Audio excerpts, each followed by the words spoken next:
The murder of Sarah Everard, a case that shocked the UK. It began with an ordinary walk home, a route Sarah Everard had taken many times before. But on the night of March 3rd, 2021, she never made it back.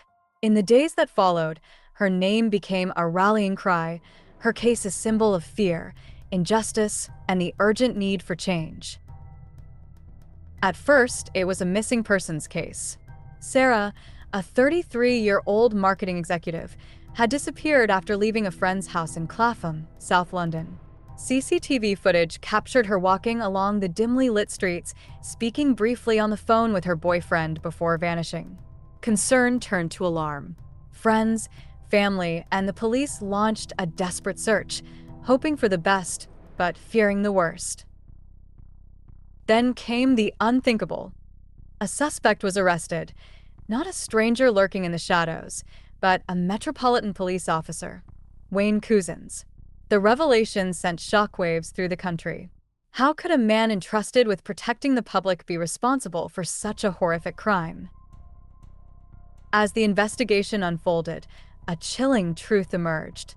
Using his police badge and handcuffs, Couzens had staged a fake arrest, exploiting COVID-19 lockdown restrictions to falsely detain Sarah.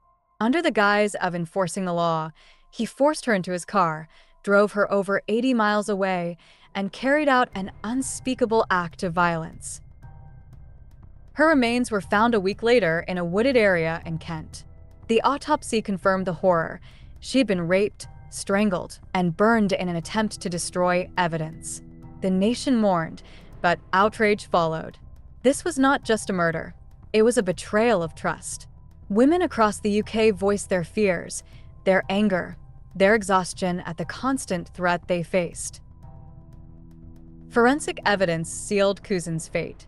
Surveillance footage, phone records, and witness testimonies painted a damning picture. His internet searches exposed a disturbing obsession with violent crimes. There was no doubt he had planned this. In September 2021, Wayne Couzens pleaded guilty and was sentenced to life in prison without parole. But the case did not end there. It ignited a national reckoning on policing, safety, and the deep-seated issue of violence against women. Protests erupted, demanding systemic change. Investigations uncovered a culture of misconduct within the police force, leading to further arrests, resignations, and reforms. Sarah Everard should have made it home that night. Her case was not just another crime. It was a breaking point. And while justice was served in court, the fight for a safer world continues. Crime never sleeps, and neither do we. Subscribe for more shocking cases.